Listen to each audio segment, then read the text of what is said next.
Hey, remember to subscribe. Today I'm going to tell you why you should not use 808s that are from a sample. If you don't know what a sample is, real quick, if you look at the corner right here, it says sample when you put your mouse over an instrument that is a sample. If it's not a sample, it comes triple oscillator like that, or some VST name, as you see right there. So these are not that sample. This 808 is not a sample, it's triple oscillator, while everything else is sample. And sample also have, if you go press this button, you can see they have another look. If it's a VST or instrument, you can kind of,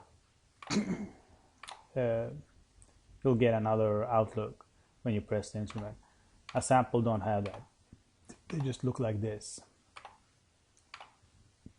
A sample often comes in like packs, you can download free kits and stuff, and then where you get like kicks, snares, hi-hats, open hats, 808 bass and stuff like that. They are often sample. It's not a VST.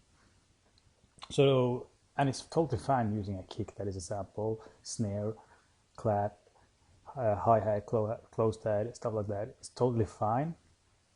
If you have the option to actually use an instrument that is a real kick, a real snare, that is much recommended. And if you know the chain smokers, they always use their instruments that are real. They don't use samples.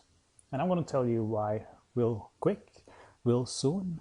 But let's look at the 808 samples.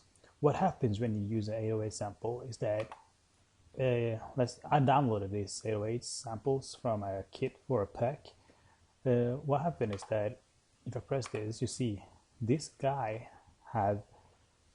this guy or whoever guy created this 808 in this pack, he has the real instrument, and what he did was, let's take triple oscillator.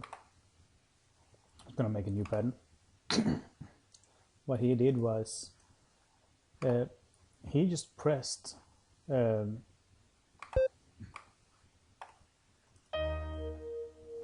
he just made a note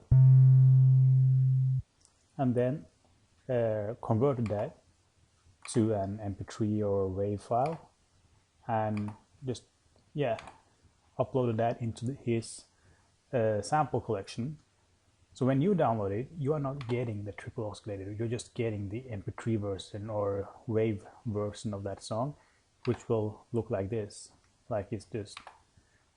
So you're not going to be able to have these kind of settings, and if you don't have these kind of settings, that's a downside with using a sample. And the other thing is, when you this 808 here,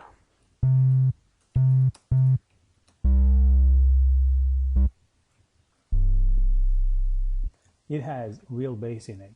If you had a subwoofer, you can feel that the 808 has really good depth.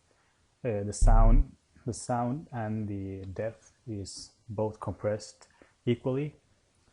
But what happens if I take this, make it to a sample and send it to you, and you are supposed to make notes with that, it will not be as good, it will not be as real as it would with triple oscillator.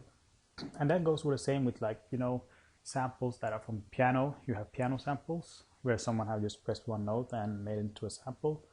If you play those instruments, it's not going to be as realistic as it would if it was a VST or, so this is a real piano,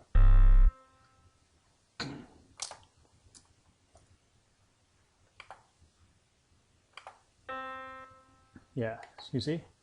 So that's a good thing with using VST. They are real, while a sample is just a fake one. So what happens to these 808s? I'm going to show you guys.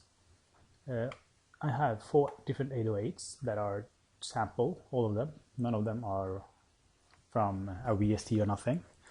What happens is that you'll notice that the sound is very loud. I have increased the sound to the max.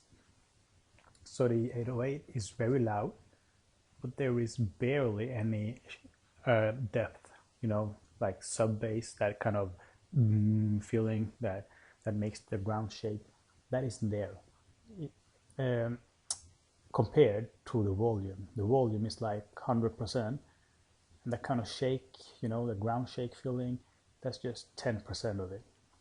So that's the downside with it. But I'm going to show you guys.